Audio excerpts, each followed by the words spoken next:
Judge Barrett smirked and asked, "Pam, what does constitutional integrity mean to you?" What Bondi said next turned the entire room against her. She tried to humiliate Pam Bondi, then learned why they call her a legal genius. Before we begin, don't forget to like, subscribe, and leave a comment. Because what happens when a Supreme Court justice tries to embarrass a former prosecutor on live TV will leave you questioning everything you thought about power. The National Legal Reform Summit wasn't known for drama until today. Judge Amy Coney Barrett walked into the chamber with her usual steel calm expression, robe perfectly pressed, notes in hand. Applause rose like a reflex. 2 rows over, Pam Bondi sat quietly. No entourage, no spotlight. Just a simple navy blazer and a folder balanced on her lap. Barrett took the stage first. She smiled, just barely. Today, we'll hear from a range of legal professionals, including some who've spent more time in front of the camera than in the courtroom. Laughter. Pam didn't flinch. Barrett turned her head slightly. "Pam Bondi," she said, "tell us, what does constitutional integrity mean to someone who's argued more cases on cable news than in federal court?" The room tensed. Cameras locked on Bondi. She stood, calm, unbothered, then placed her folder gently on the podium. "I think the better question is, Your Honor," she paused, eyes narrowed. "How do we define constitutional integrity when the Constitution no longer protects everyone equally?" Pam Bondi didn't raise her voice. She didn't pace.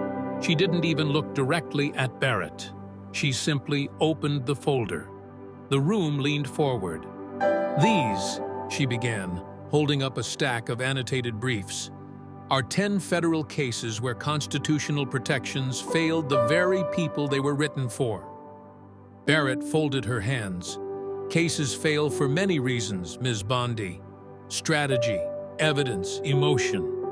Bondi smiled slightly. "And sometimes," she said, "because precedent has become more important than principle."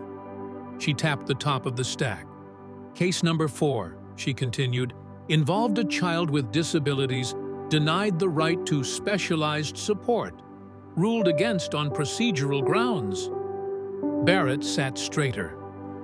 "That decision was made according to the statute," she replied coolly. Bondi didn't argue. She didn't need to. She pulled out a single sheet. "And yet," she said, holding it up, "in your 2021 opinion in Taylor v. State, you wrote that procedural rigidity must never override ethical equity." The room froze. Barrett's lips parted, just slightly. Bondi laid the sheet on the podium. "You used the law to close the door on a child, after arguing elsewhere that the door should always remain open." No sound. Even the moderator stopped breathing. But what other rulings had Bondi uncovered? And could Barrett defend herself against her own words? A quiet shift passed through the room. Not loud, not obvious, but real. A law student in the 3rd row whispered, "Wait, she just cited Barrett against herself." Barrett adjusted her microphone. "I stand by my decisions," she said carefully. "But context matters." Bondi nodded. "It does, so let's add some." She tapped her folder again. Slide projected behind her, headlines, rulings, and a data chart.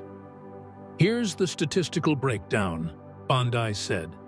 "Across 38 recent decisions involving federal protections, outcomes favor the institution over the individual 81% of the time." The numbers were real, verified, chilling. Barrett blinked. Her eyes scanned the data. "The law isn't math," she said softly. "No," Bondi agreed. "But justice has a pattern, and we're watching it form." Someone in the audience started clapping. 1 clap, then another, then silence again. Barrett looked directly at her. "What are you suggesting, Ms. Bondi?" Pam paused, then said, "I'm not here to attack you, Your Honor. I'm here to remind all of us that being legal doesn't always mean being right." Barrett didn't respond. She didn't have to. The screen behind her kept glowing. But would Barrett push back? Or was the silence the sound of a system starting to listen? Judge Barrett's gaze dropped for just a moment. It was barely noticeable. But in a room full of lawyers, every flicker means something. She cleared her throat. "Ms. Bondi," she began, her voice thinner than before, "you speak with conviction, but you're not in this chair." Pam Bondi took one step forward. "No, Your Honor, I'm in this one," she said, placing her hand over her heart. "The one who sees what happens when that chair forgets what it means to serve." The crowd didn't cheer. They stilled. Barrett leaned back slightly. Her fingers brushed the edge of her notes, but she didn't look down. Bondi continued, "I'm not asking you to reverse your rulings. I'm asking you to remember who they're for." She pulled out a final sheet, not a legal document, a letter, written by a mother, one of those 81%. Bondi didn't read it. She just placed it on the edge of Barrett's table. "It's yours? No cameras? No politics? Just pain." Barrett stared at the folded paper, didn't move, then reached out, slowly. Fingers trembling just slightly, she took the letter. And for the first time that afternoon, she didn't speak. But was her silence resistance, or the first breath before everything she believed began to shift? Hours later, the summit had ended. The chamber was empty, save for one figure sitting alone in the front row. Amy Coney Barrett. Her robe was folded over her arm. Her heels rested beside her seat. The letter still sat unopened in her hand. She turned it over slowly, as if it might catch fire. Then, finally, she opened it. It wasn't long, just a few handwritten lines from a mother named Carla Morales. "Your Honor, I don't need pity. I needed a ruling that saw my son as a person, not a statistic." Barrett closed her eyes. No cameras, no questions, just four walls and a sentence that wouldn't leave her head. Later that night, she sat at her desk with a blank note card. At the top, she wrote, "Reconsider, filed dismissals, disability access cases." She didn't sign it, didn't file it, just left it face up on her desk. As she leaned back in her chair, she whispered, "Maybe conviction comes from being wrong." In another part of town, Pam Bondi stepped out of a rideshare, walked into her small office, and turned off the light. She didn't check the news. She didn't need to. But would Barrett's quiet note become action, or would truth fade again in the silence of the system? 3 months later, a small line was added to a procedural docket released by the federal court. Motion to revisit criteria for disability-based recusal denials, filed by ACB. No press release, no interview, just a footnote. But in legal circles, it was a thunderclap. Law journals dissected the language. Panels were scheduled. One headline read, "Barrett bends the bench, quiet justice or calculated redemption."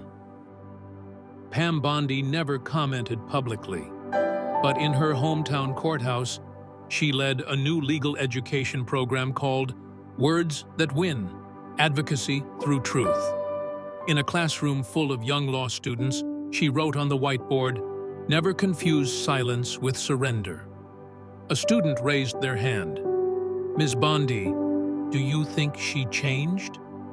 Pam paused, then answered, "I think she heard me, and sometimes that's enough to start something." Meanwhile, In the Supreme Court's internal chambers, a small framed letter now sat behind Barrett's desk. The original, Carla Morales' letter, uncreased, untouched. A quiet reminder that legacy isn't always a law. It's the courage to re-examine the ones already written. Now it's your turn. Will you speak up when the system says, sit down? Drop your voice in the comments. Like, share, and subscribe if you believe conviction means more than status. It means listening.